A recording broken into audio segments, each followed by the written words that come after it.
Hi மக்களே, இன்றைக்கி நாம் குலவிளக்கம்மன் கோயில் காலமங்கலத்தில் இருக்குது. அந்த கோயிலில் கார்த்திகை தீபத்தன்றுக்கு அன்னதானம் நடந்தது. அதில் ஜவ்வரிசி சேமியா பாயாசம் தான் செஞ்சுருந்தாங்க. அந்த ரெசிபி தான் நம்ம இன்றைக்கி காமிக்க போகிறேன். வாங்க எப்படி செய்யுதுன்னு பார்த்துடலாம்.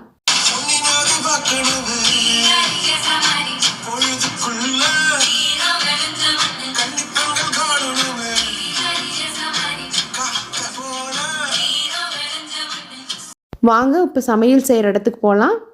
ஜவ்வரிசி நல்லா வாஷ் பண்ணிவிட்டு தேவையான அளவுக்கு தண்ணியில் நல்லா 4 மணி நேரம் ஊருட்டுன்னு போட்டு வச்சுருக்காங்க.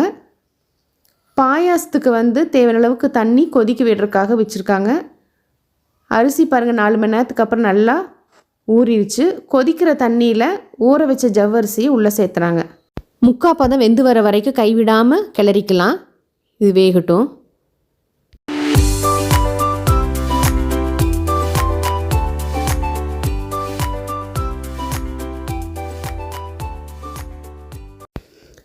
இப்போ பாருங்கள், ஜவ்வரிசி நல்லா முக்கால் அளவுக்கு வெந்து வந்துருச்சு. இந்த டைமில் சேமியாவை உள்ளே சேர்த்திக்கலாம்.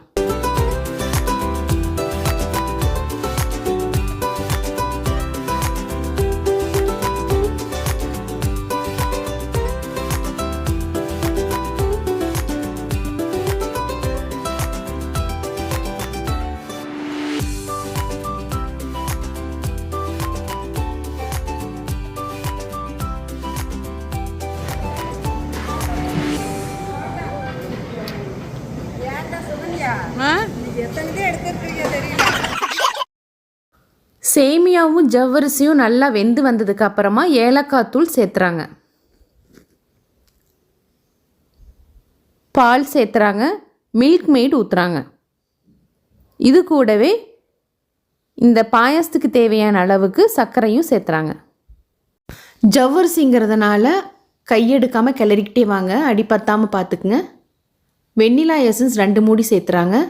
அடுத்தது பாதாம் ட்ரிங்க் மிக்ஸ் பவுடர் சேர்த்துறாங்க. இது எதுக்குன்னா கலர், டேஸ்ட்டு, திக்னஸ் இதுக்காக சேர்த்துறாங்க. உங்களுக்கு பாயாசம் எந்த அளவுக்கு வேணுமோ அந்த அளவுக்கு பால் சேர்த்திக்குங்க.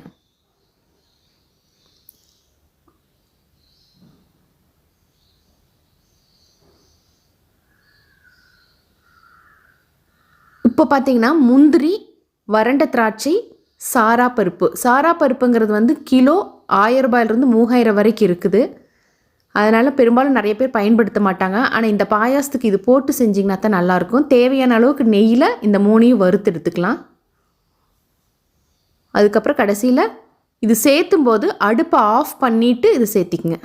இருக்கிற சூட்லேயே அது நல்லா வெந்து வந்துடும். அவ்வளோதாங்க, சூப்பரான ஜவ்வரிசி சேமியா பாயாசம் ரெடி. அடுத்தது நாம் என்னென்ன செஞ்சோம் அப்படிங்கிறதெல்லாம் காமிச்சிட்றேன்.